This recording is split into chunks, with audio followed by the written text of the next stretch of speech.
रूप पाहता लोचनी सुख झाले वो साजनी तो हा विठ्ठल बरवा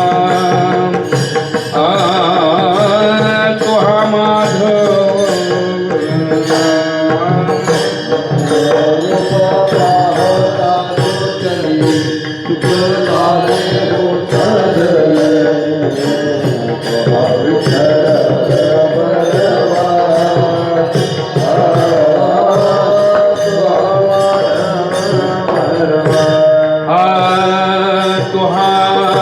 विठ्ठल बरवा तो हा माधव बरवा तो हा विठ्ठल बरवा तो हा माधव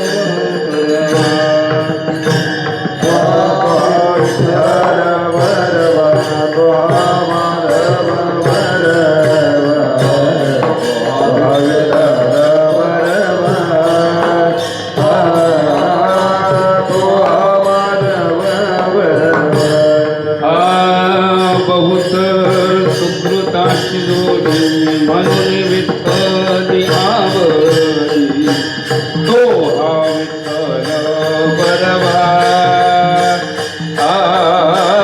तो हा माधव सुकृताची जोडी म्हणून विठ्ठली आवडी तो हा विठ्ठल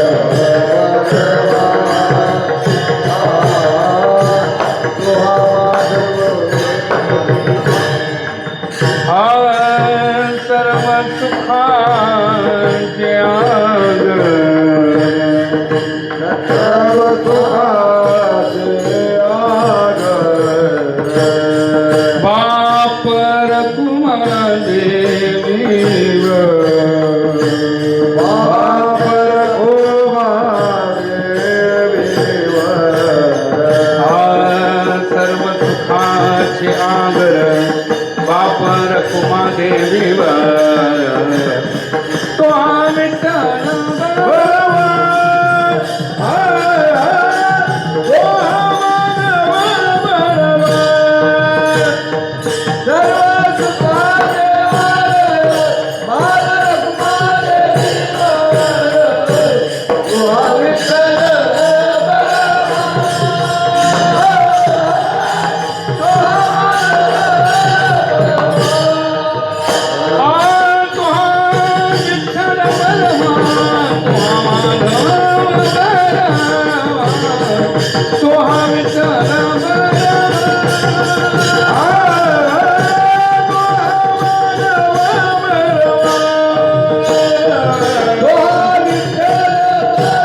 निराभासे पूर्ण धारो समरस अखंड ऐक्याचा पावनो से अखंड ऐक्याचा पावलो आम्ही अखंड ऐक्याचा पावनो अखंड ऐक्याचा पावलो आम्ही निराभासी पूर्ण झालो समरस निराभासी पूर्ण झालो समरस निराभासे पूर्ण धारो समरस निराभासे पूर्ण धारो समरस तुका म्हणे आता नाही अंकार झालो तदाकार नित्य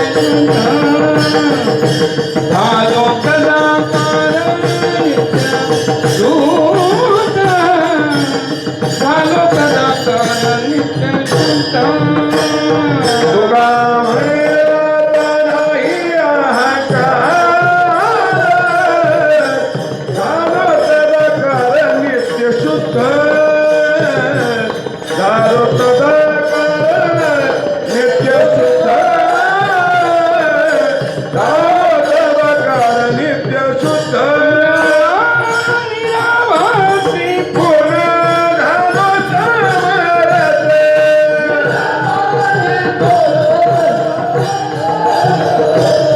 निराभासे पूर्ण झालो समरस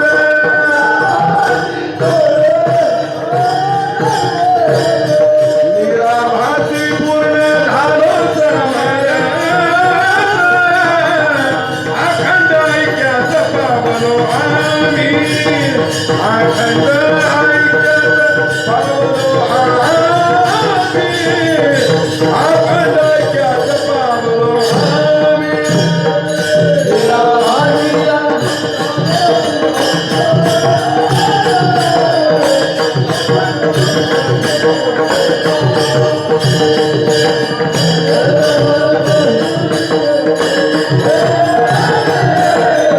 अखंड ऐक्याचा पावलो आम्ही हरि विठो पारक हरि जय जय गोपारक हरि कुमार कुमार हरि जय जय विठो पारक कुमार कुमार हरि विठो पारक हरि विठो पारक हरि जय जय विठो पारक हरि विठो पारक जय जय विठो हरि विठो पारक हरि जय जय विठो पारक हरि जय जय विठो पारक हरि जय जय विठो पारक हरि जय जय विठो पारक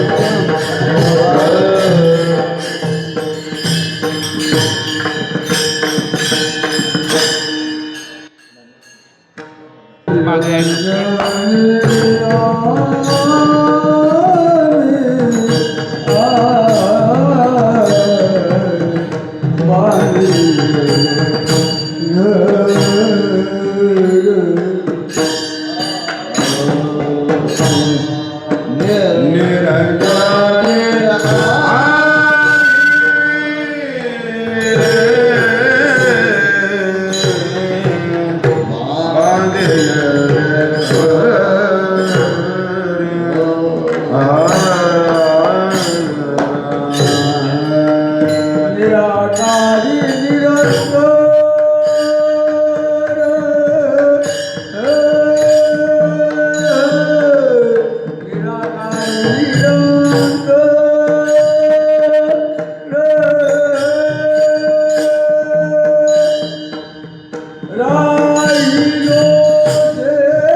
निराकार निरंतर राहिलो निराकार निरंतर राहिलो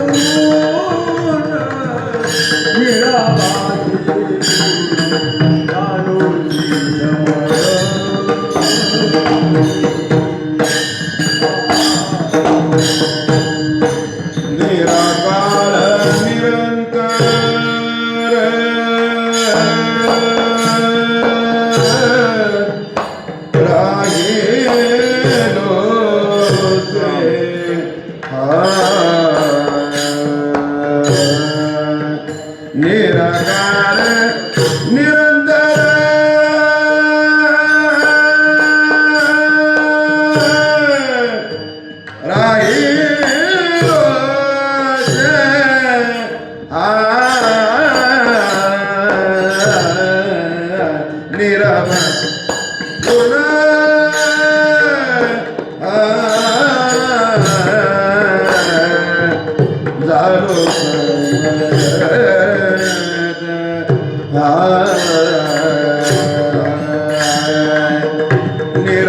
पूर्ण झालो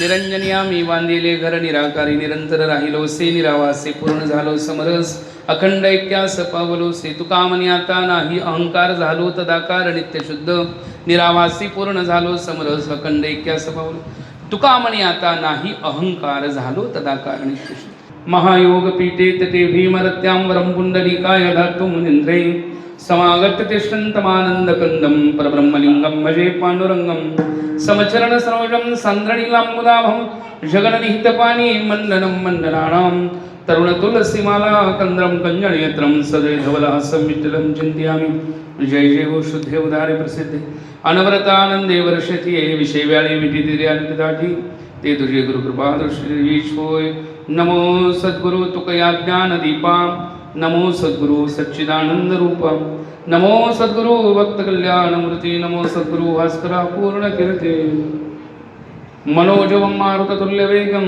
जितेन्द्रियं बुद्धिमतां वरिष्ठं वातात्मजं वानरयूतमुख्यं श्रीरामदूतं शरणं प्रपद्ये ओम नमो ज्ञानेश्वरा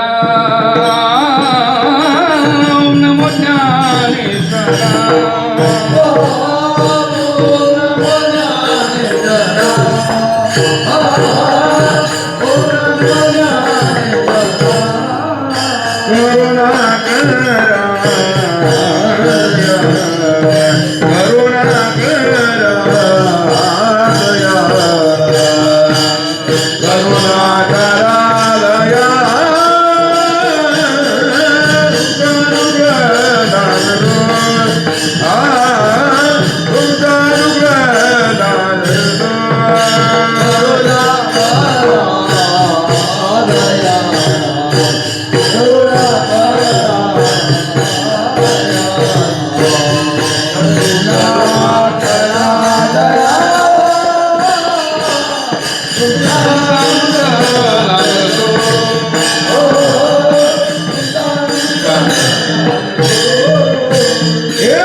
तुमचा अनुग्रह लादलो पावन झालो चराचरी मी कळा कसरी काहिनी बोलती वचने भाविका एका जनार्दनी तुमचा दास त्याची आस प्रभावी तुमचा अनुग्रह लादलो पावन झालो चराचरी निरंजनी आम्ही बांधिले घर निराकारी निरंतर राहिलो सी निराभासे पूर्ण झालो समरस कंदेक्यास पावलोस प्रस्तुत कीर्तन रवी सेवेकरता घेतला अभंग संत श्रेष्ठ संत श्रवणी जगदंत जगद्गुरु तुकोबरांचा 4 चरणाचा अभंग 3 चरणाचा अभंग आहे आणि या अभंगामध्ये तुकोबराय स्वतःची स्थिती सांगतायत आणि ती स्थिती कशा प्रकारे प्राप्त झालेली आहे अवस्था त्या अवस्थेची प्राप्तता कशी झालेली आहे आणि त्या अवस्थेचं स्वरूप वर्णन या अभंगामध्ये करतात विठ्ठल विठ्ठल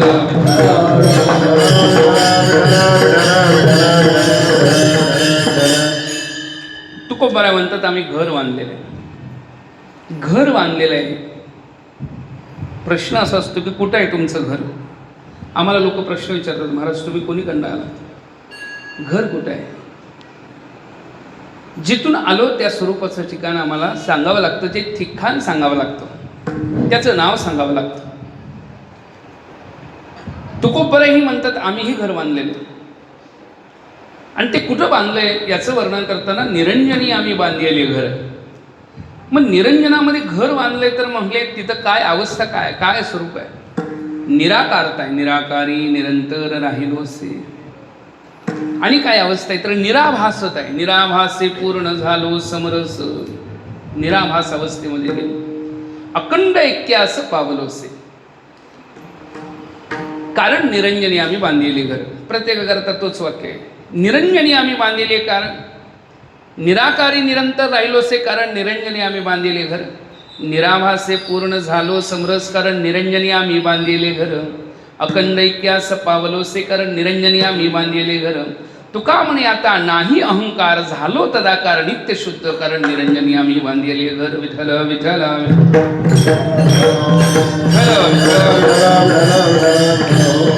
तुकोबराय म्हणतात निरंजनामध्ये घर बांधल्यामुळे प्राप्त असणाऱ्या ह्या अवस्थांचं वर्णन तुकोबराय करतात निरंजन या अभंगामध्ये तुकोबरायांनी उपसर्गाचा वापर केलाय, जो जे शब्दांचा वापर केलाय त्याच्यामध्ये उपसर्गांचं वर्ण आहे. निर उपसर्ग आहे. तसे व्याकरणशास्त्रामध्ये 22 उपसर्ग आहेत. प्र प्रा अपसम अणु अवस निस निर दुस दुर मी अंगणी आदी आपली स्वाभिप्रतिपरी. एखाद्या धातूच्या पुढे जर उपसर्ग लावला तर त्या धातूचा अर्थ बदलतो. जसं की दिश धातू असेल त्याला प्र उपसर्ग लावला तर प्रकृती बनतो, वि लावला तर विकृती बनतो, सम लावला तर संस्कृती बनतो, आ लावला तर आकृती शब्दार्थ बनतो, नाही का. उपसर्ग जसा लावेल तसा अर्थ बदलतो. प्र लावला तर प्रकृती, वि लावला तर विकृती, सम लावला तर कृती आहे. प्रकृती स्वतः खाणं प्रकृती आहे, पण दुसऱ्याचं हिसकावून घेऊन खाणं विकृती आहे. आणि स्वतः न खाता दुसऱ्याला देणं ही संस्कृती आहे. विधल विधल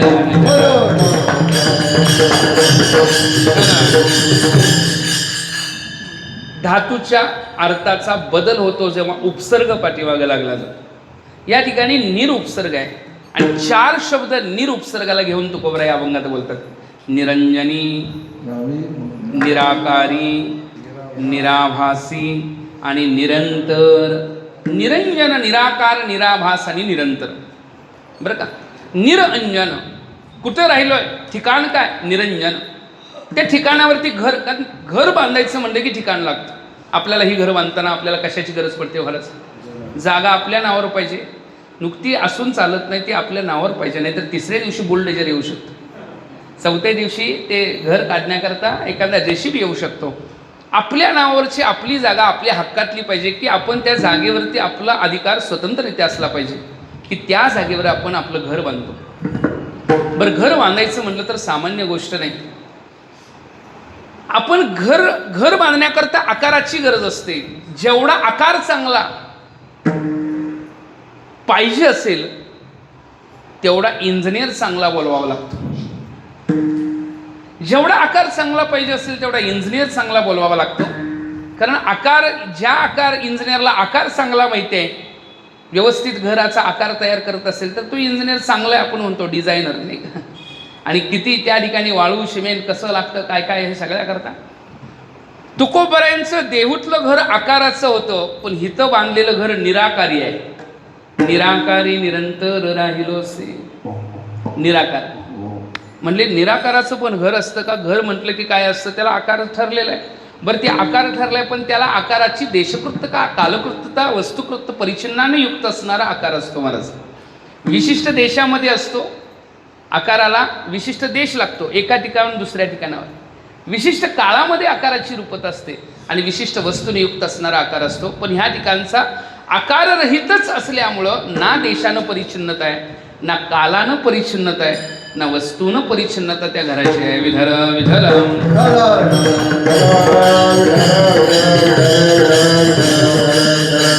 ज्या घराचं वर्णन चालू आहे ते निरंजनातलं घर. निरंजन म्हणजे काय, प्रत्येक शब्दशः अर्थ बघायला गेलो नकारात्मक भावानं. कारण शास्त्रामध्ये स्वरूपाचं लक्षण 2 प्रकारे केलं जातं, एक निषेध आणि एक विधेयत्मक. विधी वर्णन आणि निषेध वर्णन. काही वेळ त्याला सदरूप, चिद्रूप, आनंदरूप हे विधियुक्त बोलावं लागतं आणि काही वेळ निराकार, निराभास, निर्गुण या निषेधात्मक त्याचं वर्णन करावं लागतं. पण वस्तूचं वर्णन करायचं ते वर्णनातीत आहे. अवाच्य सिद्धांत तिथंही आहे की जे येतो वाची निवर्तन ते प्राप्य मन सहज इथं शब्दाद्वारा बोललं जात नाही, त्याच्याबद्दल अनुभवाचाच विषय आहे. पण निवर्तनानं बोलावं लागतं. निवर्तन, नेती. सद बोललो कारण असदाचं व्यावर्तन करायचं आहे. चिद बोललो आहे ना, आभान आहे ना, चिद का बोलावं लागतं. जडाचं व्यावर्तन करायचं आहे आणि आनंद बोललो दुःखाचं व्यावर्तन करायचं. व्यावर्तन करायचं आहे म्हणजे जे अध्यारोपित आहे त्या अध्यारोप वस्तूला आरोपित आणि नंतर त्याचा अपवाद करावा लागतो. ती वस्तू अशी शब्दानं दाखवता येत नाही, बोलण्यानं दाखवता येत नाही, त्याचा निर्देश करता येत नाही. कारण निर्देश करायला म्हटलं तर देशकृत परिच्छिन्नता आली, मर्यादितता आली, नाही का महाराज. ते बोलण्याचा विषयच नाही. आपल्याला तत्वज्ञान तर ऐकायचं आहे, पण ते तत्वज्ञान अनुभवाचा विषय आहे. बोलायचं कसं. जे मी ब्रह्मस्वरूपाबद्दल बोलतोय असं म्हणतात त्यांना काहीच बोलता येत नाही असं समजायचं, कारण ब्रह्मस्वरूपाबद्दल बोलण्याचा विषय होऊ शकत नाही. मला काहीतरी कळलंय त्याच्याबद्दल म्हटलं तर, एखादा विहिरीमध्ये उडी मारली आणि तळाला गेला. का तळाला गेलता? कारण वर एक जण उभा होता, त्याचा काहीतरी दागिना खाली पडलेला होता आणि ह्यानं ज्याचा दागिना होता त्याला पोहता येत नव्हतं आणि ज्याला पोहता येत होतं त्याचा दागिना नव्हता, म्हणून ह्यानं उडी मारली आणि तळाला गेला. महाराज आता तळाला का गेला? तर तो दागिना काढायचा आहे, शोधायचा आहे. बरं, तळाला गेल्यानंतर त्याला दागिना दिसला पण बोलता येत नाही. वरच्याला सांगता येत नाही की बाबा तुझा दागिना सापडला. का बोलता येईल सांगा? तळात गेलाय विहिरीच्या, त्याला सांगता येत नाही तुझा दागिना सापडला. वर्षाला त्याचं ज्ञान नाही, सापडलंय का नाही या अवस्थेमध्ये आहे. त्याला अजून दुःख आहे, तेवढंच दुःख आहे की आत्यंतिक दुःखाचं, की माझा दागिना गेलाय, सापडला का नाही. त्याला सापडला पण त्याला सांगता येत नाही, कारण वाणीची देवता अग्नी आहे नाही का, आणि जलाची देवता वरुण आहे. दोघांचं पटेल याची गॅरंटी नाही. पाण्यामध्ये अग्नीचं काम चालत नाही आणि वाणीची देवता अग्नी आहे, त्यामुळे तिथं बोलता येत नाही. बोलण्याकरता वर येऊन सांगावं लागतं. तसं अनुभव सांगण्याकरता संतांना या अवस्थेला येऊन सांगावं लागतं. विठ्ठल विठ्ठल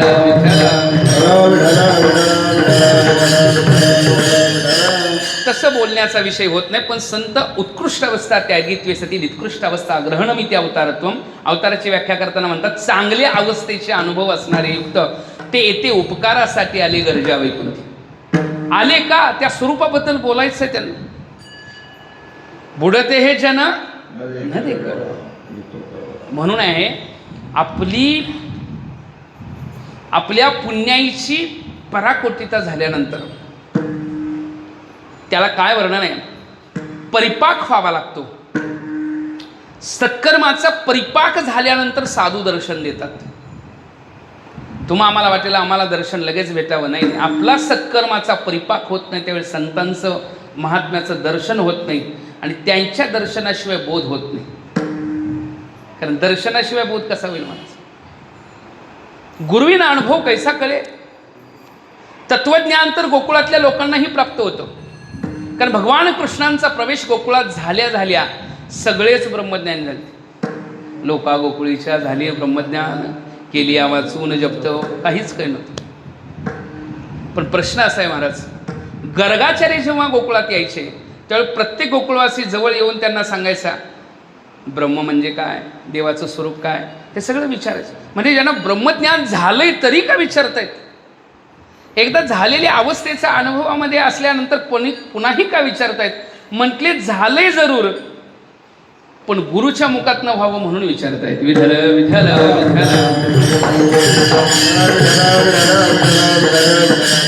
त्यामुळे गर्गाचार्य गोकुळात आले तर गोकुळातल्या लोकांना ते तत्वज्ञानाचा बोध सांगायचे, कारण गुरुच्या रूपामध्ये, नाही का महाराज? गुरुविना अनुभव कैसा कळे, इथं गुरु महत्वाचा विषय आहे. तसं महात्मे त्या अवस्थेचं वर्णन करतायत. निरंजन, निराकार, निराभास, हे सगळं वर्णन कसं आहे? निषेधवत नाही या रूपामध्ये. निरंजन ठिकाण आहे.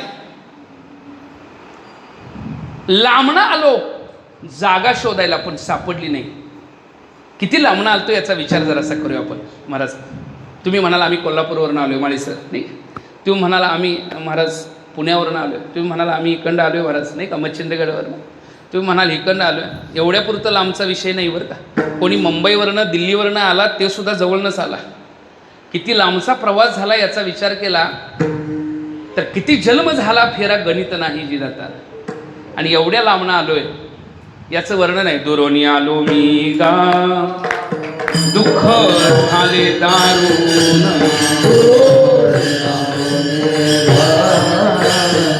दुःख झाले दारुण,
कशा करता आलो?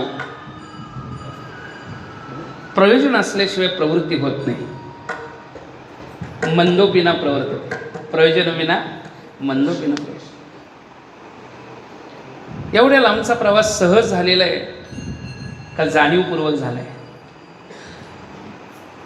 म्हणले अविद्येच्या निद्रेमध्ये घोरत आहे. आणि ही कधीपासूनची निद्रा आहे म्हणाल तर आत्ताची नाही, अनादी आहे. अविद्येच्या निदा घोरत होता. कारण सदना असत होय जीवाचे नाम नस आहे, ऐसीय परिचय आहे अनादी म्हणती. ह्याला सुरुवातच नाही. अनादी करता उदाहरण एक सांगतायत. तुमच्या डोक्यावर केस किती आहेत महाराज? म्हणले माहीत नाही.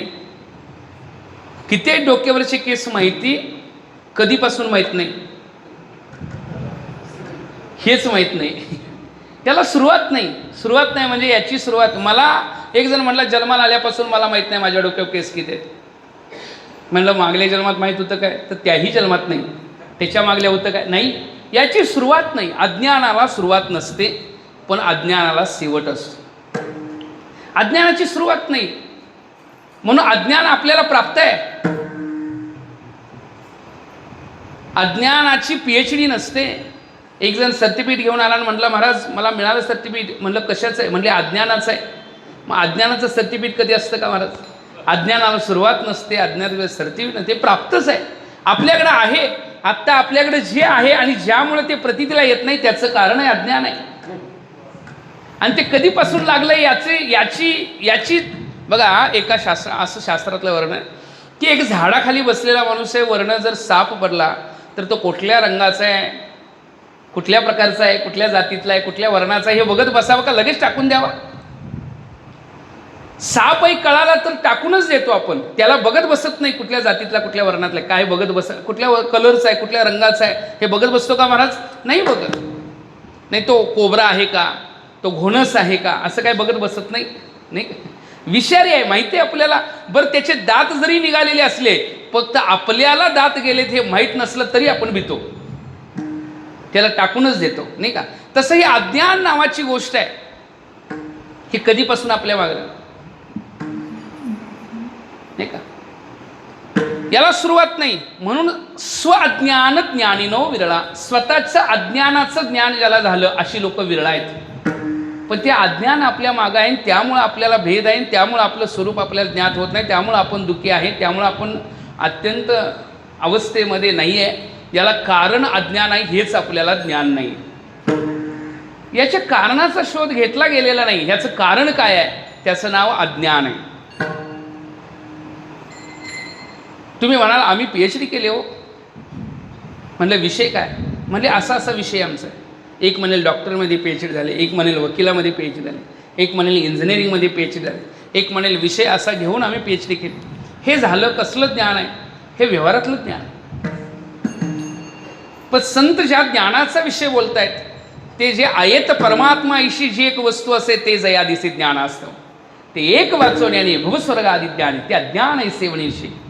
अध्यात्मज्ञान एकमेव एक. बाकी कितीही मोठी ज्ञानं जरी प्राप्त केली ना, अध्यात्मज्ञान नसेल तर बाकी सगळी ज्ञानं ही व्यवहारातली आहेत. पण एक ज्ञान मिळालं तर यज ज्ञात्वा ज्ञेय भूयन्य ज्ञातव्यमवशिष्यते. जे जाणल्यावर पुन्हा कशाची जाणायची गरज पडत नाही. पण तेच शोध घेण्याकरता एवढ्या लांब फिरत आलो आहे की खरं स्वरूप काय. बैसलो जयावरी सैराट तेच आहे. शोध तर चालू होता, सहज प्रवृत्ती आहे. पाण्याला थंड होण्याकरता सांगावं लागतं का सहज पाणी थंड केलं जातं? कितीही गरम करा पाण्याला आणि बाजूला ठेवा, काय होतं? थंड होतं. पुन्हा गरम करा, बाजूला ठेवा, काय होतं? कारण पाण्याची व्याख्या सांगितलेली आहे, शीतस्पर्शवत आपह. ज्याचा थंड स्पर्श आहे त्याचं नाव पाणी, नाही का? मग ते पाणी आपल्या स्वभावाला जातच. तसं आपण या ठिकाणी आपल्या स्वभावाच्या दिशेनं आपला प्रवास चालू आहे. मग आपल्या स्वभावाच्या दिशेनं प्रवास चालू आहे म्हणजे काय नेमकं? आपलं स्वरूप जर सदरूप आहे, चिद्रूप आहे, आनंदरूप आहे, तर प्रत्येकाला वाटतं मी सत म्हणजे कायम असावा, प्रत्येकाला वाटतं मी ज्ञानरूप असावा आणि प्रत्येकाला वाटतं मी आनंदरूप असावा. आता याच्या उलट 3 प्रश्न केले तर तुम्हाला आवडतात का बघा. तुम्ही नसावं असं तुम्हाला वाटतं का? किती लोकांना वाटतं? माप अमेरिकेपर्यंत न्या पण मला वाचवा म्हणतात की नाही एखादा. कुठेही न्या, कुठेही न्या पण मला वाचवा, मला मी पाहिजे, मी असावा असं प्रत्येकाला का वाटतं हा प्रश्न आहे. मी अज्ञानी असावा असं किती लोकांना वाटतं सांगा. म्हणजे मी ज्ञानी असावा असंही वाटतं. म्हणजे 1-2 गोष्टी झाल्या. असावा म्हणजे सत्पणा, त्याला त्रिकाला वादित्वम सत्यत्वम, तिन्ही काळामध्ये ज्याचा वाद होत नाही, सद्रूप. बरं, चिद्रूप म्हणजे ज्ञानरूप, ज्ञानाची योग्यता रूप आहे, नाही का? ज्ञानाचा विषय ज्ञानाला विषयाची गरज आहे, पण त्याची ज्ञात्रिज्ञेयावी न नुकतेची जे ज्ञान, अशा रूपातलं ज्ञान, नाही का? तो ज्ञानी रूप. बरं, तिसरी गोष्ट, मला दुःख व्हावं असं किती लोकांना वाटतं लवकर सांगा. बसलेल्या ठिकाणी कीर्तन बरं वाटलं तरच बसायचं, नाहीतर मग आता बसणाराही सुखाच्या इच्छेनंच कीर्तन ऐकल्यावर समाधान वाटतं म्हणूनच बसतो. उठून जाणाराही कीर्तनात काय आता ऐकल्याला बरं वाटणार, महाराज काहीतरी कठीण विषय सांगायला लागलेले आहेत त्यामुळे उठून जाण्यात बरं वाटतं. शेवटी बरं वाटणं हाच उद्देश आहे, नाही का? आपण जी प्रवृत्ती आहे ती सुखाच्या दिशेची आपली आहे, आपली सहज प्रवृत्ती आहे. मोबाईल बघा म्हणून सांगावं लागतं का तिथनं बाजूला व्हा म्हणून सांगावं लागतं? लहान मुलांच्या हातात मोबाईल असतो, त्यांना मोबाईल बघू नका म्हणून सांगावं लागतं. बघा, काहीतरी भगवत चिंतन करा, नामचिंतन करा, ज्ञानेश्वरी वाचा, हे सांगावं लागतं. विषयाकडली प्रवृत्ती शिकवावी लागत नाही. विषयाकडली प्रवृत्ती सहज आहे. परमार्थ हा शिकवावा लागतो. परमार्थ करा म्हणावं लागतं. करा काहीतरी लागोपाठ, नाही का? धरा भक्तिभाव तन्मन ध्यान घ्या लावणी, जरी करणी असेल गोड सेवट गा, काहीतरी करा बाबा. भक्ती करा, नामचिंतन करा, भगवत चिंतन करा, करा म्हणावं लागतं. विषय काय सांगायचा होता? आनंदाकडली स्वस्वरूपता स्वभावता आपली प्रवृत्ती आनंदाच्या दिशेनं. मज लागी दुःख व्हावे ऐसे कोणी जीवेना भावे. या जगामध्ये मला दुःख व्हावं या जगात कोणीही म्हणत नाही, कोणीही इच्छित नाही. सर्वम सुखमिच्छती, सगळे सुखाची इच्छा करतात, कारण आपला स्वभाव रूप आनंद रूप आहे. विठ्ठल विठ्ठल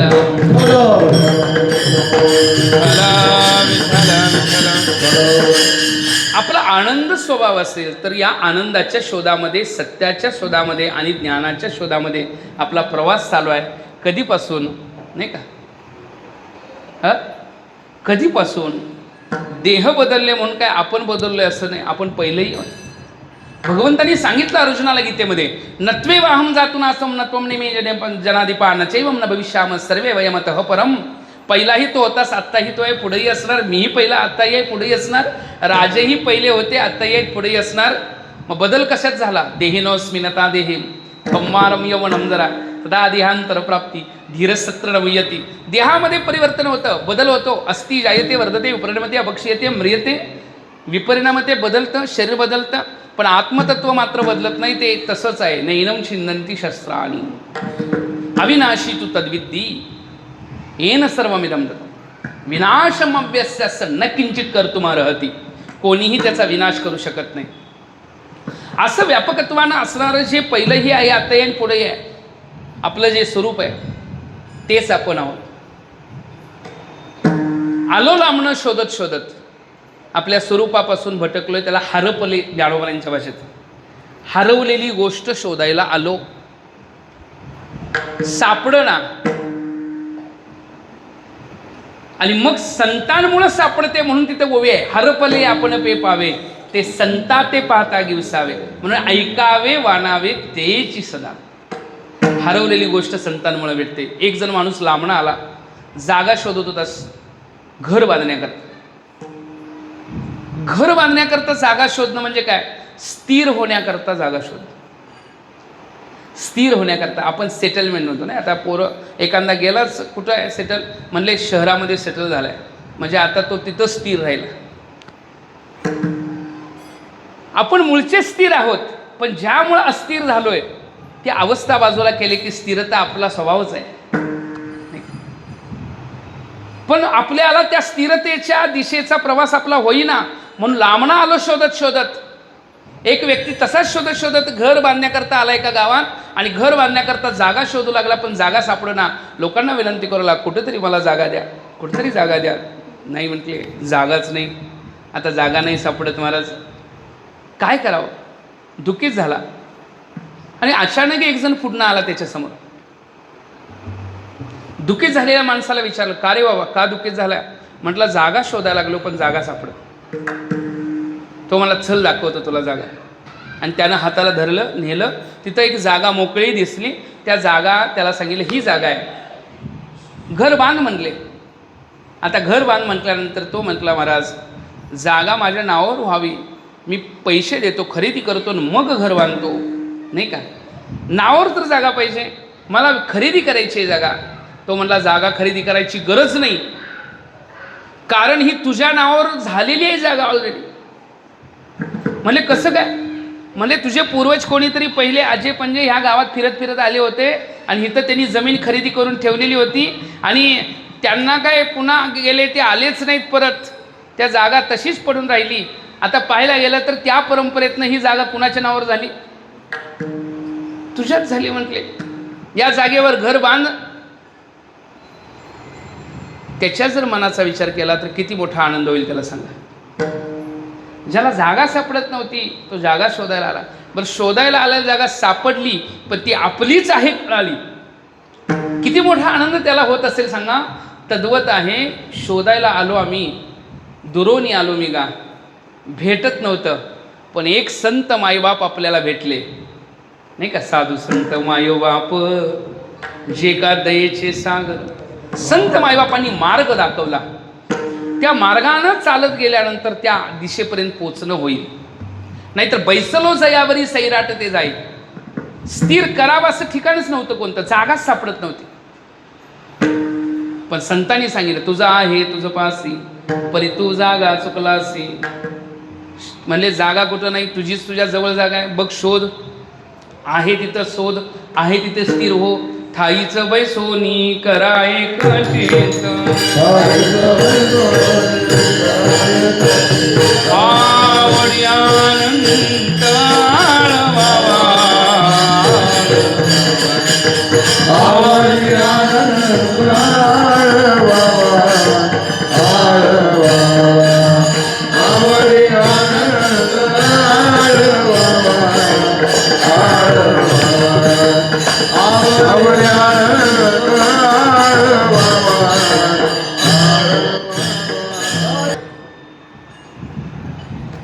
शोध काय असतं बघा. आपण लांब लांब फिरत असतो, पण आपल्या जवळ असणारी गोष्ट काही आपल्याला कळत नाही.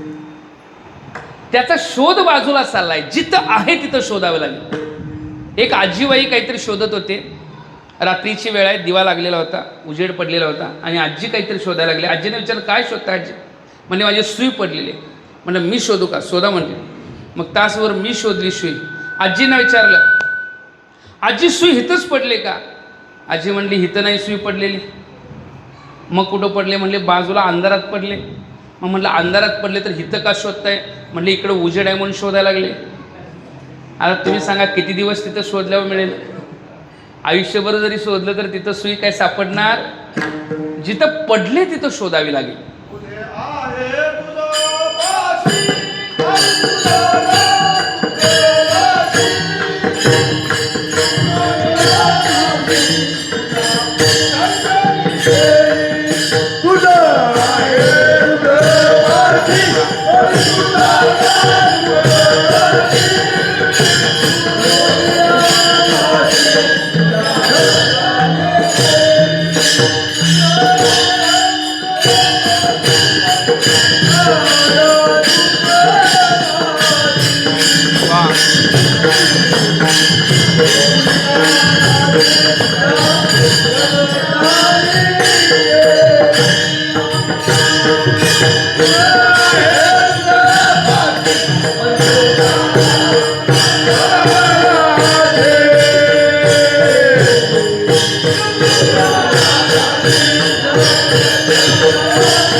शब्द आहे. नाशी केली. कोणी केली? मग घरचे कोण आहेत? मनोराजा एक देह पुरे. आणि मग ते घरचे जे आहेत ना, त्यांची वर्णन करताना सांगितले असते की केले उपकार सांगू काय बाप न करे. आपण हे संतांच्याकडे वापरतो प्रमाण खरं, पण ते प्रमाण तुकोबरायांचं ह्याकडं आहे. अंतकरणांनी मन बुद्धी ह्या मनोराजा जर या मार्गाकडे लावलं आपल्याला आणि आपल्याला योग्य मार्ग दाखवला तर केले उपकार सांगू काय. कसा शब्द आहे? संतांनी आपल्याला मार्ग दाखवला, जागा दाखवली. हरपले आपण पे पावे ते संता ते पाहता घेवसावे. पण त्या जागेवरती घर बांधण्याचा भाव आपला असला पाहिजे. संत मार्ग दाखवतात, अनुभूती देऊ शकत. अनुभव आपल्याला घ्यायचा आहे, कारण आपल्याकडं सामुग्री आहे. ही अंतकरण रूपी सामुग्री आपल्याकडे आहे आणि त्या सामुग्रीच्या आधारे आपणच आपलं काय करायचं आहे, त्यांनीच त्याला संपवायचं आहे. म्हणजे वृत्तीनंच वृत्ती निवृत्त करायची. त्याला म्हणतात, आमचे गुरुजी म्हणायचे, काट्यानं काटा काढला. म्हणजे काटा असतो. एक जण शेतात गेला, काटा लागला. आता शेतात काही सुई कुठनं मिळणार? मग काय केला? जवळच झाडाला काटा होता, तो काढला आणि त्या काट्यानं काय काढला? काटा काढला. मग आता जो काटा काढलाय तो ठीक आहे, पण काटा तोडला होता त्याचं काय करायचं? तो खिशात ठेवला, वरच्या खिशात ठेवला. आता वरच्या खिशात ठेवल्यावर जाता जाता घराकडे तोच छातीत लागला. कोणता काटा? जो काटा काढायकरता काटा घेतलेला तोच खिशात ठेवला, तोच छातीला लागला. पायाचा बरा होता छातीपेक्षा म्हणावं लागेल. छाती लागलेला त्रासदायक आहे. तसं म्हटले, अज्ञानाची निवृत्ती ज्ञानानं केली, पण ज्ञान अहंकार ही उपयोगाचा नाही. वृत्ती, ज्ञानवृत्ती, अहम ब्रह्मास्मी वृत्तीनं बोध करवला जरूर. त्या वृत्तीनं अज्ञान निवर्तकता झाली, पण अहम शब्दही शिल्लक राहिला नाही पाहिजे. या अभंगात तोच शब्द सांगितलाय. तुका म्हणे आता नाही अहंकार झालो तदा कारणे. हे बोलणं कुठलं आहे माहिती आहे? हे बोलणं न बोलण्या इतकं बोलणं आहे. याला बोलता येत नाही महाराज. बोलणं न बोलू मज बोलू नाही ऐसे केले, मन उन्मनी बोध येले. ज्या बोलण्याबद्दल बोलणं होत नाही, धन्योहम धन्योहम एवढाच नाही का, स्वरूपाच्या ठिकाणचा आनंद व्यक्त करता येत नाही. एखाद्याला गुळ खायला दिला, किती गोड आहे विचारलं, सांग की खायला का दिला? मग म्हटलं तुला खायला दिलाय ना, सांग लवकर. किती जरी सांग म्हटलं तर त्याला सांगता येणार नाही किती गोड आहेत. त्याचा परिमाण, त्याचं मोजमाप सांगता येत नाही. ते खावंच लागेल. नाही का? ही अनुभवाची जोगे नोहे बोलायचे, प्रेम नाही सांगता बोलता धावता अनुभवी चित्तात चित्त जाणे, म्हणून म्हणतात तिथं वर्णन केले. मुकास्वादनवत, मुक्या माणसाला गोड खायला दिला, त्याला विचारलं किती गोड आहे, म्हणले खाऊन बघा.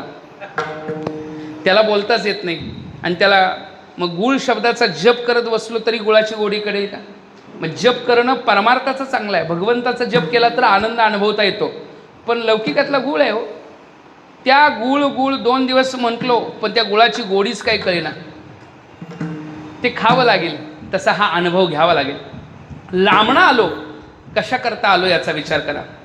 जागा शोधायला, जागा सापडली संतांच्या कृपेनं, त्याला असत्वापादक आवरणाची निवृत्ती झाली. पहिलं काहीच नव्हतं पण आता काहीतरी प्रतीतीला आलं. असत्वापादक आवरण म्हणजे काय?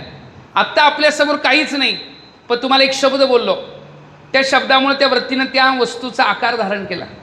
जसं की वडील म्हटलं की प्रत्येकाला आपापले वडील आठवायला लागले, आणि वडील आठवल्यानंतर वडिलांचा आकार त्या वृत्तीनं धारण केला का नाही सांगा? वृत्तीनं वडिलाकाराकारित वृत्तीची आकारता झाली. याचा अर्थ आहे शब्दाचा परिणाम झाला की अर्थाचा बोध झाला. आता त्या ठिकाणी वृत्ती तदे आली, म्हणजे पहिलं काहीच अंतकरण वृत्तीनं धारण केलं नव्हतं, त्यापैकी एक अस्थि रूपात धारण केलं. पहिलं नाही नाही शब्दात होतो, नाही नाही नाही का, काहीच नाही, म्हणून तिथं वर्ण पहिले कोटेचे नव्हते नाही का. पण ते वेगळ्या अर्थानं बोललेत बरं का. हे तर शून्यवादी असतात तर नाही नाही म्हणतात.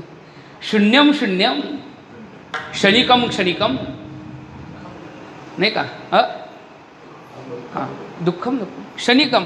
क्षणिकवादी असतात तेही, त्यांचंही खंडन केलं शून्यवाद्यांचं. कारण शून्याची सिद्धी करणारा तरी कोणीतरी असावा लागतो नाही का. शून्य पाहणारा कोणीतरी, बिना शून्याचं ज्ञान कोणाला झालं?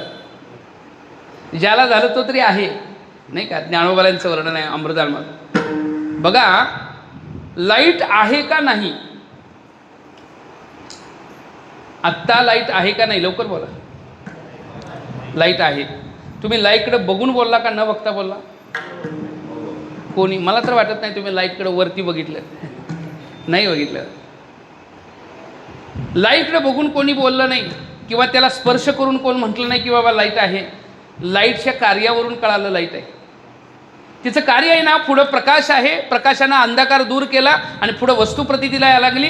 वस्तू प्रतीतीला येते, समजून जायचं लाईट आहे. तसं आतमध्ये प्रकाशक कोणतरी आहे, म्हणून हे जगनरूपी प्रकाश प्रतीतीला येते. हे सगळं आपल्याला दिसतंय ना, जे प्रतीतीला येतंय ना, ऐकायला येतंय, बघायला लागलोय, हे सगळं आतला प्रकाशक प्रकाशित करतोय, म्हणून प्रकाश आहे. नाही, आतला जर तो प्रकाशक नसेल तर प्रकाश पुढं प्रतीतीला येईल कसा महाराज? नाही का. म्हणले असताची सिद्धी, म्हणजे शून्याकरता साक्षी लागतो. शून्याची सिद्धी साक्षीत्वानं होईल का नाही महाराज? म्हणजे त्या स्वरूपालाही बाधित माना. काय होतंय? बाधित मानलं तर शून्यच राहील, बाधित मानलं तर काय होतंय? म्हणजे बाद असणाऱ्या गोष्टीला बाद ज्याचा करायचा आहे त्याचा कोणीतरी साक्षी असावा लागतो. बिना साक्षीचं बाध्यत्व सिद्ध होत नाही, नाही का महाराज. बाधितता सिद्ध व्हायची असेल तर साक्षी लागतो. म्हटले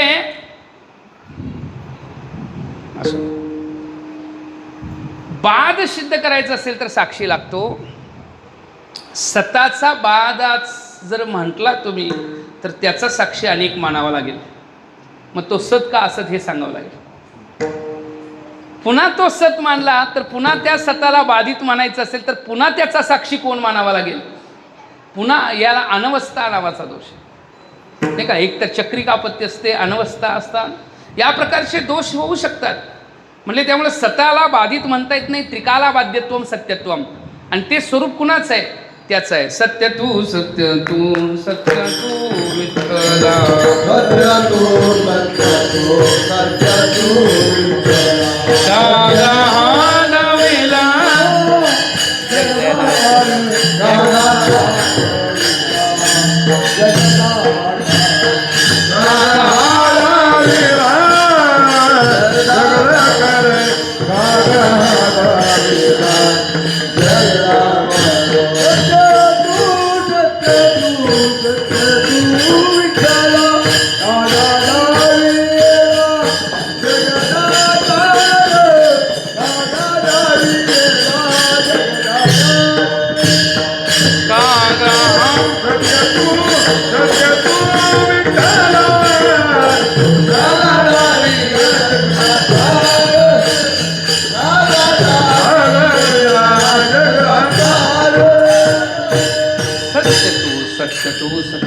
सत्य, सत्य तू तिन्ही काळामध्ये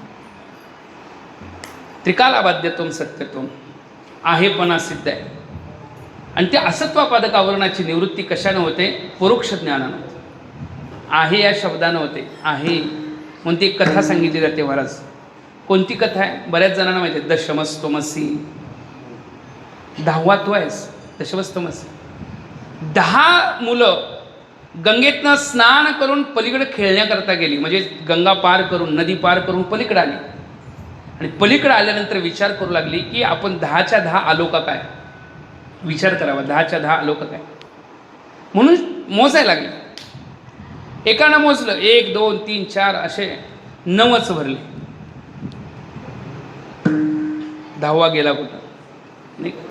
जरा दुःख वाटलं. म्हणले मोजण्यात चूक होऊ शकते. एखाद्या मोजण्यात चूक झाली असेल. दुसऱ्याला मोजायला लावलं, त्यानंही 9च मोजले.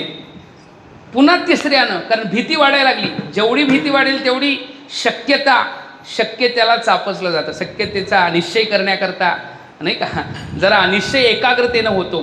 मग मोजा म्हटले. 10 किती लोकांनी मोजलं? किती लोकांनी मोजलं?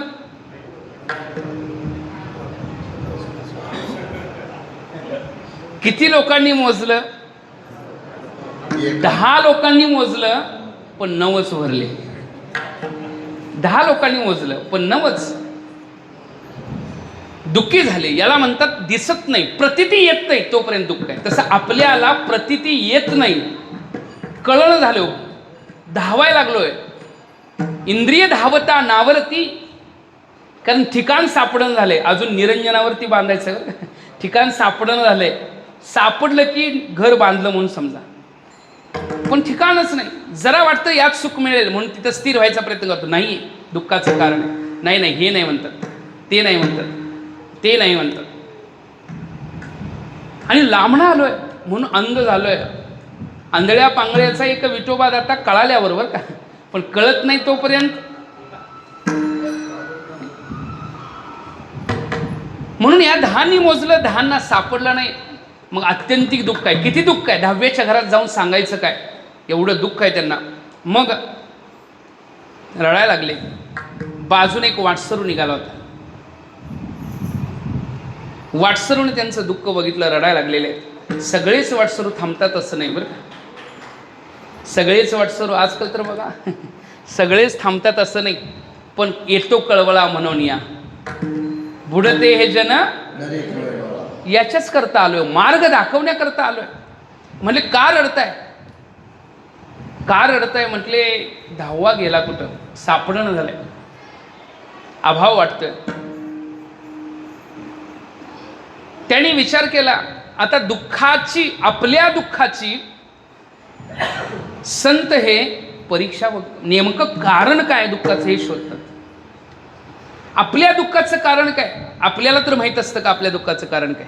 आपल्याला माहीत नाही, पण त्यांना माहीत असतं. काही वेळा आपल्याला कळतं की यामुळे दुःख आहे, पण खरं त्यामुळंच असतं असं नाही. म्हणून शोध चालू होतो. संतांना त्याचा अर्थ कळतो. वाटसरूला कळालं, तटस्थ असणाऱ्याला कळतं, साक्षीत्व असणाऱ्याला कळतं. वाटसरूला कळालं. वाटसरूने सांगितलं काय आहे, तर 10वा सापडत नाही. मोजा म्हटले. मोजताना कळालं, हा जो मोजताना कोणाला मोजतोय?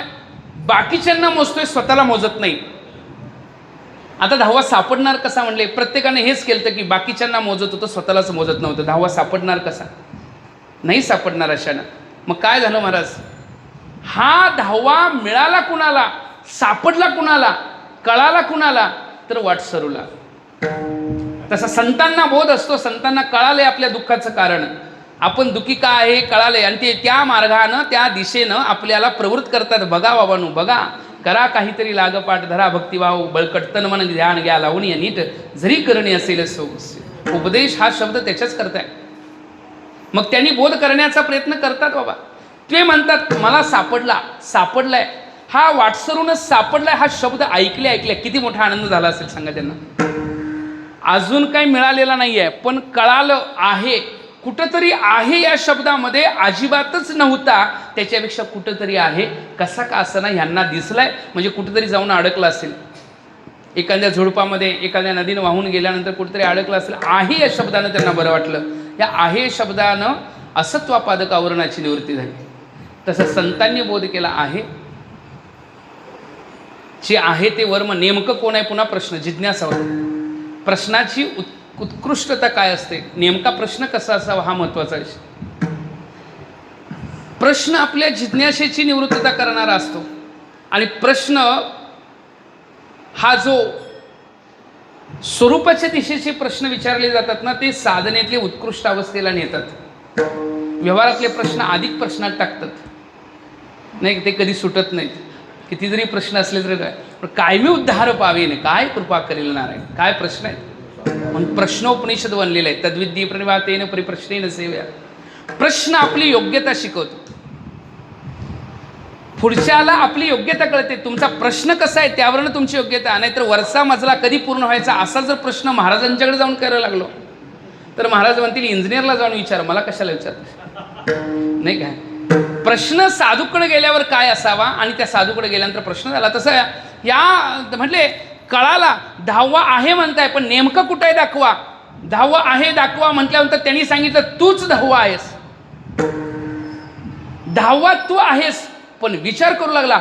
एवढ्या वेळ झालं लोकांनी मोजले, पण 10वा सापडला नाही. तूच 10वा आहेस कसा म्हणायला लागला. म्हणजे अजून संशय विपर्य. 10वा मी आहे हा निर्देश करूनही 10व्याबद्दल संशय विपर्य करणं, याला म्हणतात अपरोक्ष ज्ञान होऊनही संशय विपर्य शिल्लक राहणं. अपरोक्ष ज्ञान झालं तरीही संशय विपर्य गेले का मनातले. प्रत्यक्ष झाला 10व्याचा तरीही ज्या वाक्य बोललेले आहे त्यांच्यावर विश्वास नाही आहे, त्यांच्या बोलण्यावर विश्वास नाही. मग विश्वास पटण्याकरता मग ते महात्माच म्हणतात तुला विश्वास नाही ना तर कर साधना. काय साधना कर, मोज म्हटले. हे मोजणं म्हणजे काय असेल बघा. पुन्हा मोजणं म्हणजे काय असेल तर श्रवणानंतर मनन, मननानंतर निधिध्यासन म्हणजे पुन्हा मोजणं. श्रवणावर विश्वास नाही म्हणून मनन करावं लागतं. श्रवणानंच बोध होत नाही म्हणून मनन करावं लागतं. काय वर्णन आहे, काना वचनाचे भेटी सरसीच बैकिरडी वस्तू वणीवटी कवणे जो. एखाद्या दृढ ज्ञानी अधिकारी पुरुषाला एकदा बोलल्यानंतर कळतं बराच. लगेच इकडं बोलावं आणि तिकडं बोध व्हावा एवढ्या अवस्थेतला तो बोध असतो. फक्त अधिकार संपन्नालाच कळतो. अजून काहीतरी संशय विपर्य असतील तर बोध होत नाही. मग त्याला साधना करावी लागते. आपल्याला कळत नाही हो. लोक म्हणतात महाराज काय कळत नाही, तुम्ही काय सांगताय, ब्रह्मसत्य जगत मिथ्या जीव ब्रह्म, आम्हाला कळत नाही. म्हणलं असं तसं गडबडीत येऊन कळेल का. नाहीतर हरिपाठात आल्यावर लगेच लोक म्हणतात देव भेटावा. ज्ञानोबराय म्हणतात कैसेने दैवत प्रसन्न त्वरित, लगेच कसा भेटेल, उघारा हे निवांत शिनशी. गडबड करून भेटत नाही. साधा चहा पाहिजे असेल तर त्याला क्रम करावा लागतो. एखाद्याच्या घरी चहा प्यायला गेलो, चहा ठेवला, पहिले गरम काय करावं लागतं, पाणी गरम करत ठेवलं, त्याच्यामध्ये साखर टाकली, जरा पावडर टाकली, नंतर काय टाकलं, दूध टाकलं, जरा मीठ टाकली, जरा चटणी टाकली. चहा होईल का आमटी होईल सांगा लवकर. नाही, आपलं असंच झालंय. आपल्याला त्या अनुभूतीच्या बोधापर्यंत पोचता न येण्याचं कारण आपली साधना कुठेतरी चुकते. आपली काय चुकते, कुठेतरी साधना कुठेतरी चुकते. म्हणून त्या ठिकाणापर्यंत आपल्याला अनुभवापर्यंत पोचता येईना. ज्यांना येत नाही त्यांच्याबद्दल बोलतो. एखाद्याला येत असेल तर तुम्ही म्हणाल महाराज आम्हाला तर कळतंय बरं का, पण ज्यांना जमत नाही, त्या साधनेपर्यंत पोचता येत नाही, त्याच्याबद्दलचं वर्णन संशय विपर्य. मग साधना करा, मनन निधिध्यासन तत्वम पदार्थ संशोधन. मनन करा, निधिध्यासन करा. मनन निधिध्यासनानं निश्चय पक्का होतो. आपल्या प्रत्येकापर्यंत वाक्य पोचले की नाही तर तो मसी सांगा. उद्धालकानं सांगितलेलं नाही का, श्वेतकेतूनं सांगितलेलं नाही का, छांदोगी उपनिषदातलं वर्णन करत असताना त्यामध्ये जे आलेले हे जे महावाक्य आहे, जे महावाक्य असतं एकत्वाचा बोध करणारं असतं, त्या एकत्वाचा बोध करणाऱ्या महावाक्याचा उपदेश आपल्यापर्यंत पोचलाय का नाही सांगा. तेच तू आहेस कानावर पडले म्हणजे आपण भाग्यवान आहे. पण अजून निश्चय होत नाही तेच मी आहे. एक हरी आत्मा जीव शिव समा या बोधापर्यंत येत नाही. म्हणून साधना करावी लागते. मीच तो कसा याच्याकरताचा नियम करावा लागतो. मग त्यांनी सांगितलं बाबा साधना पूर्ण झाल्यावर अनुभव आला. मी तो वासुदेव तत्वता कळो येईल विचारिता आहे ठाऊक सभागी. आज मीच स्वरूपत्वेनं मी देव आहे. त्या अनुभवात गेलो म्हणजे तिथं जागा, परोक्ष ज्ञानानं जागा सापडलेली घर बांधायला सुरुवात केली. ते घर कशाद्वारा स्थिर केलं गेलं? कारण वृत्ती विचलित असते, चलायमान असते, तिला स्थिर करावं लागते. मल नावाचा दोष, विक्षेप नावाचा दोष, या निवृत्ती करून साधना करावी लागली. घर बांधणं काय असं सोपं नाही महाराज, सहजासहजी नाही. त्याच्याकरता कष्ट आहे, नाही का? त्याच्याकरता पैसा असावा लागतो, विटा आणाव्या लागतात, वाळू आणावी लागते, ती जे काय असेल ते गवंडी सगळं एकत्र आपल्याला ते जमवाजमव करावी लागते, तेव्हा घराचं स्वप्न पूर्ण होतं आपलं. बरोबरकडे सांगा. तसं या ठिकाणी वृत्तीची जी अगोदर विचलित अवस्था आहे तिला स्थिर करावी लागते. वृत्ती जी दूषित आहे तिला निर्मळ करावी लागते. आणि निरंजन म्हणजे निर्दोष ठिकाणी घर बांधावं लागतं. विठ्ठल विठ्ठल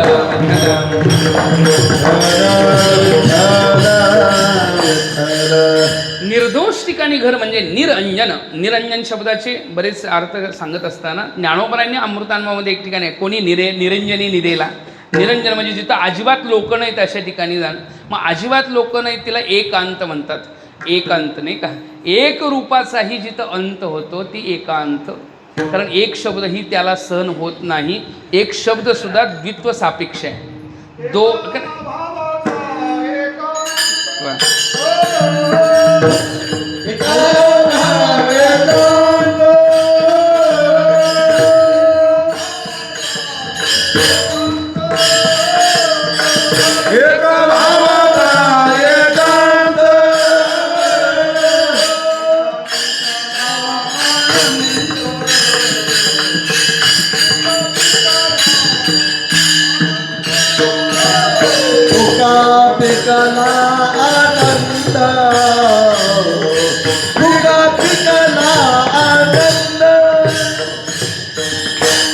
एका भावांचा एकांत, एक सुद्धा अभावाचा एकांत.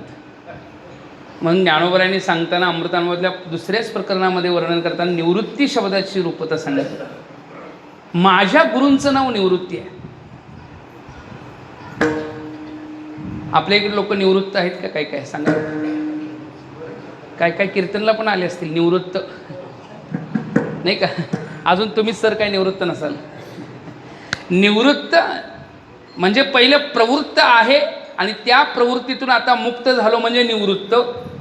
म्हणजे पहिलं प्रवृत्त कशात होतो? नोकरीमध्ये, कामामध्ये प्रवृत्त होतो, काम करण्यामध्ये प्रवृत्त होतो म्हणून प्रवृत्ती होती. आता त्यातनं मुक्त झालो म्हणजे काय झाली? निवृत्ती. माझ्या गुरूंचं नाव निवृत्ती आहे. ते काय प्रवृत्तीतून निवृत्तीत आलेले नाहीत, ते स्वभावता निवृत्त आहेत. नाही, स्वभावता निवृत्त आहेत. निर्गता वृत्ती यस्य स निवृत्ती. कारण गुरूंचं वर्णन यदक्षरम अनाख्ययम आनंद माझं केवलम श्रीमद निवृत्ती नातेती ख्यातम दैवतम आश्रयाचे. अनाक्षरम अनेख्ययम ज्या स्वरूपाचं वर्णन आहे ना, मग ते म्हटले कशाकरता धारण रूपत आहे, नाही का? ते म्हटले एवढ्याच करताय. उपायवन वसंतो आज्ञेचा आहे वतंतो अमृतची परी मूर्तू कारुण्याचा. अमृतच मूर्त रूपात. जसं पंढरीरायाला बोललं जातं की ब्रह्मच तिथं आहे.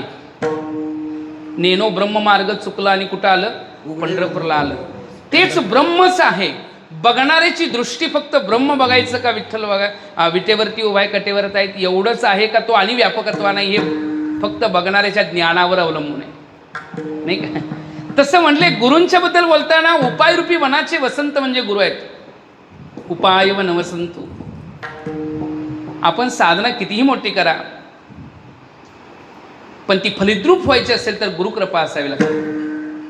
जसे की झाडांना कितीही पाणी घाला, त्याला कुंपण करा, नाही का?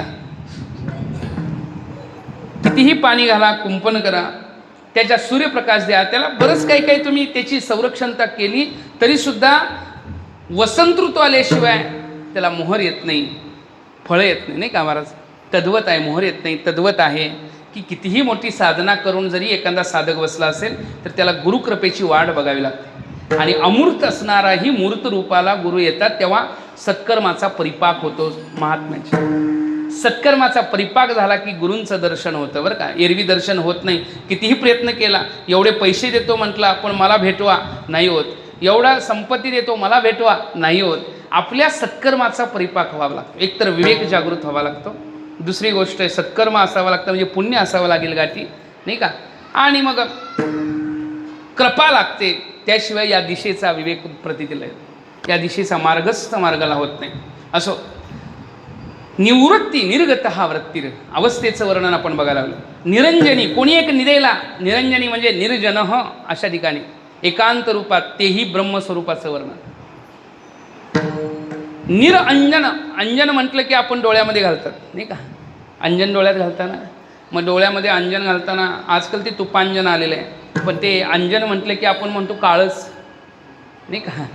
अंजन शब्दामध्ये दोन रूपात आहेत, एक आहे कृष्णांजन, एक वेळा डोळा घालता आढळ दुःख गेले पिटली भ्रांती. दृष्टीमध्ये ज्ञानरूपी अंजन घातलं किंवा बोधरूपी अंजन घातलं तर काय होतं, दुःख निवृत्त होणं. जर काळेपणा हा शब्द घेतला तर काळेपणा सगळीकडेच दोषयुक्त नसतो, पण काही ठिकाणी अंधार रूपात आपण बघायला गेलं तर आपल्याला अंधार आवडतो का सगळ्यांना? चोराला अंधार आवडत असेल, पण सगळ्यालाच वाटतं की आम्हाला व्यवहार करायचे असतील तर प्रकाश पाहिजे, म्हणून तर आपण लाईट लावलेत नाही का.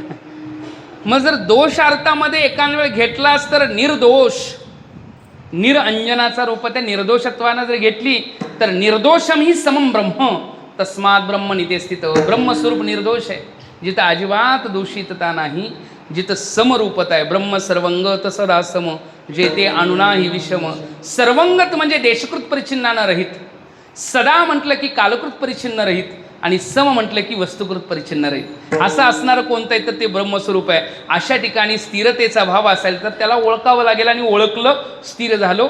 जी इमारत तयार केली होती, साधनेची इमारत तयार केली होती, त्या साधनेतनं दृढतेपर्यंत पोचलो आणि निश्चयाच्या ठिकाणी घर बांधलं गेलं म्हणजे स्थिर झालो. निराकारी निरंतर राहिलो असे, निरंतर अंतररहित.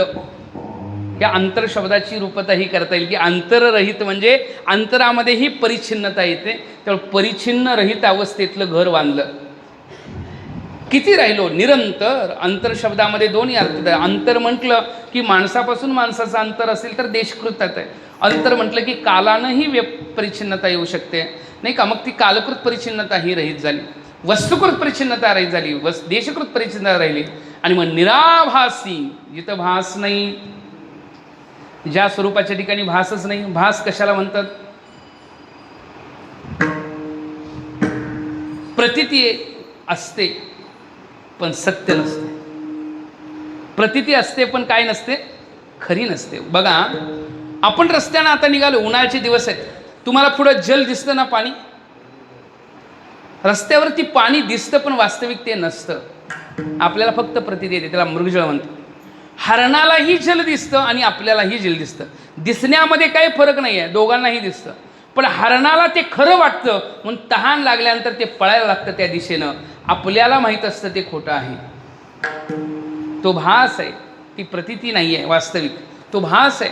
त्यामुळे आपण त्याच्या दिशेनं जात नाही. म्हणून कागा हा दाविला जगदा भासू, जगद्रूपी भास परमात्मा का प्रतिमान केला, याला कारण अविद्या आहे. स्वरूपाचं ज्ञान नसेल तर अविद्येमुळं जगद्रूपी प्रतिदा येते नाही का. अविद्ये निमित्ते दृश्य दृष्टत्व वर्ते तेमिनी आणि आई ते सिसे. अविद्या निमित्तानं दृष्टा अदृश्य दर्शन त्रिपुटीचा व्यवहार झाला महाराज. अविद्येच्या निमित्तानं दृष्टादृश्य दर्शन त्रिपुटीचा व्यवहार झाला. बघणारा कोणीतरी, बघणं काहीतरी, आणि बघणारा, ज्याला बघायचं आहे ते दृश्य, जे बघतोय तो दृष्टा, आणि बघण्याचा व्यवहार दर्शन. त्रिपुटीचा व्यवहार फक्त अविद्यानिमित्त झाला, आणि हे भासमान हे अविद्यानिमित्त. तुम्ही सांगा, पाणी खरं का लाट खरी आहे? खरं काय? पाणीच खरं आहे. लाट काय आहे? आकार आणि नाव नाही का, नाव आणि आकार खरं म्हणता येईल का? त्याचं स्वरूप बघायला गेलं तर नुकता भास मानताय. सोन्याला विचारलं, तू कधी अलंकार झालतास का? ते म्हणेल, मी पहिलंही सोनं आहे, आत्ताही सोनं आहे, पुढेही सोनंच असणार. पाण्याला विचारलं, तू कधी लाड झालतास का? तो म्हणाल, पहिलंही पाणी आहे, आत्ताही पाणी आहे, पुढेही पाणीच असणार. त्यात काय फरक नाही.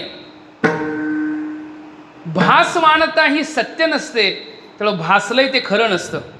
आणि ते भासलंय म्हणून त्यामुळं दुःख करायची गरजही नाही. कारण दोरीवर भासला साप, रस्त्यानं निघाला होता, रात्रीची वेळ, अचानक पाय पडला दोरीवर आणि असा पळाला की 8 दिवस त्या गलीतनंच आला नाही. एक जण म्हटलं, अरे तुझा शॉर्टकट रस्ता होता, थोडक्यात जाणारा, मधनं राहणार होता. म्हणजे दिसला नाही 8 दिवस. म्हटलं, असलं जाड आणि असलं लांबडं होतं. म्हटलं, आता पुन्हा गलीतनं येणार नाही असं म्हटलंय. म्हणजे काय झालं, म्हणजे असं भासलं, असं वाटलं पळालो. भासलं म्हटलं नाही, वाटलं म्हटलं पळालो. म्हटली वेळ काय काळ काय, तो म्हटला ह्या वेळेला ह्या काळामध्ये. म्हटलं तुला जसं वाटलं तसं मलाही वाटलं. त्या दिवशी तू निघाला होतास तसा मीही निघालो होतो, तुझा पाय पडला तसा माझाही पाय पडला, तू पळालास तसा मीही पळायला लागलेलो. पण थोडक्यात थांबलो, पळता पळता थोडक्यात थांबलो आणि मागं वळून बघितलं खरंच आहे का बघावं. टॉर्चनं बघितलं तर ते खरं नव्हतं. काय होते, तुला वाटत होतं ते नव्हतं. म्हटले दोरी होती, माझा फेरा चुकला, तुला फेरा पडला. 8 दिवस गावाला येडा घालून येत होता पण गलीत नेत नव्हता, नाही का महाराज. फेरा कुणाला पडला, ज्यानं बोध करून घ्यायचा प्रयत्नच केला नाही त्याला फेरा पडला. आणि चुकली यावर मग फेरा पडे. एकदा का वर्म चुकलं कळवायला, तुका म्हणे त्याचे कळले आम्हा वर्म, जे जे कर्म धर्म नाशिवंत. जे भासलंय त्यामुळं काहीही स्वरूपाच्या ठिकाणी फरक पडत नाही. स्वरूप आहे तसंच आहे. नाही दोरीवर सर्प भासला म्हणून काय दोरी विषारी होत नाही का, होते सांगा. दोरीवर सर्प भासला म्हणून दोरी विषारी झाले का, नाही होत विषारी, भासला फक्त. तसं म्हणजे स्वरूपाच्या ठिकाणी जे भेदानं प्रतिमान व्हायला लागले, ते भेदानं जरी भासलं असलं तर वास्तविक आहे तेच आहे. जे जे देखणे सकळ ते हे स्वप्नीचे मृगजळ एक होईल, आणि जे जे दृष्टी दिसे ते ते हरिरूप असंही होईल. म्हणजे एक अन्वयानं आहे आणि एक व्यतिरेकानं आहे. व्यतिरेकानं म्हटलं की विवर्त मानावा लागतो, अन्वयानं म्हटलं की नाही का तत्तत्वेन तत्सत्वे तत्सत्व. तो आहे ते आहे, ते आहे रूपामध्ये नाही का असती. तो आहे रूप सुद्धा नाहीला व्यावर्तन करण्याकरता बोलावं लागतं, एवढंच आहे त्याचं आहेपणा नाही का. विषय काय आहे, निराभासी पूर्ण झालो समरस, एकरूप झालो. निराभासाच्या ठिकाणी भास नाही, सत्यत्व आहे, खरं आहे. आणि समरस झालो आणि अखंड ऐक्यास पावलो असे, म्हणजे पावलो ऐक्याला, म्हणजे पहिलं ऐक्य नव्हतं असा विषय होता नाही का. शब्द असाला निरंजनी आम्ही बांधिले घर, म्हणजे पहिलं घर नव्हतं. निराभासी पूर्ण झालो समरस अखंड ऐक्यास पावलो असे, याचा अर्थ पहिलं आम्ही त्या अवस्थेचे नव्हतो, आता त्या अवस्थेचे झालो. ही साधना करून तिथपर्यंत गेलो. हा भाव जर सांगायचा असेल तर मग तुकोबरा पहिले नव्हते का त्या अवस्थेचे, असा जर प्रश्न पडत असेल तर तसं म्हणता येत नाही. तुकोबरा हे नित्यमुक्त आहेत. आम्ही वैकुंठवासी, बोला आम्ही स्वरूपाच्या ठिकाणचे, सर्व सुख ल्यालो सर्व अलंकार आनंदे निर्भर दिलं. तसे तुकोबराय कुठे वेगळे आहे. तुका विष्णू नाही तुझ्या, स्वरूपाच्याच ठिकाणचे तुकोबर आहे. मग ह्या ठिकाणी असं बोलावं का लागतं, मन स्थिर नाही माझी हाती, तुकोबरांना का बोलावं लागतं. तुकोबरांचं मन स्थिर नाही का, आहे स्थिर, पण का म्हणावं लागतं. म्हणले लोकांना शिकवायचं असेल तर त्यांच्या अवस्थेला यावं लागतं. मग लोकांना बरं वाटतं आपल्यापैकीच आहे तर नाही का. जसं मन माझं स्थिर नाही तसं त्यांचंही स्थिर नाही, पण त्यांनी साधना केली. आणि ती साधना कशी करायची, पंते हाते धरुणी पाटी तैसे संत जगी क्रिया करुणी दावत्या. स्वतः हाताला धरून शिकवतात कसं बोलावं, कसं चालावं, स्वतः हाताला धरून शिकवतात. तसं बांधलं घर, ती घर बांधण्याकरताची साधना केली. पण ज्या ठिकाणी बांधलंय ती अवस्था कोणती आहे, निराकार आहे.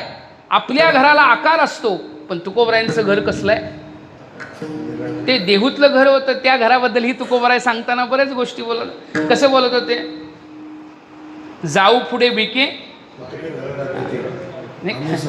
आम्ही सदैव सुडके जवळ येताच. त्या घराचंही वर्णन आहे.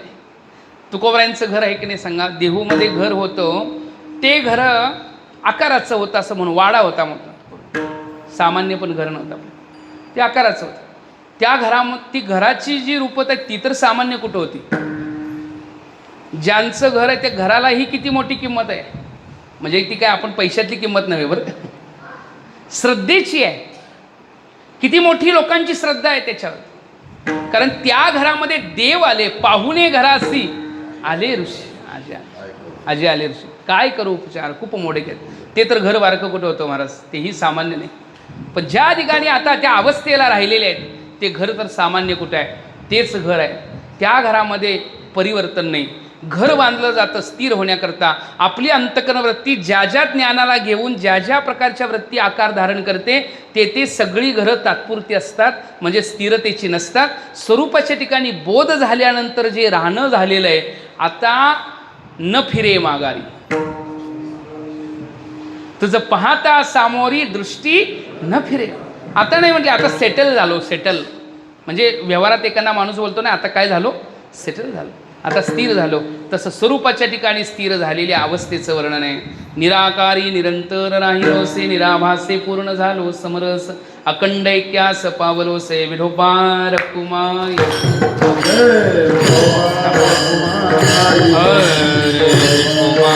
निरंजनिया मी बांधिले घर, निराकारी निरंतर राहिलोसे, निरावासे पूर्ण झालो समरस, अखंड ऐक्यास पावलोसे. तुका म्हणे आता नाही अहंकार, झालो तदाकार नित्य शुद्ध, निरावासी पूर्ण झालो समरस, अखंड ऐक्यास पावलो. तुका म्हणे आता नाही अहंकार, झालो तदाकार नित्य शुद्ध. ज्या ठिकाणी स्थिर झालो तिथं अहंकार नाही. मगाशी सांगितलेला विषय की वृत्ती निवृत्ती झाली, जन न दिसेची तीरे. वृत्तीला लोक दिसनात. आपली वृत्ती तदाकार झाली तर त्या अनुभवाचा अनुभव घेतोय याचाही भाव नसतो.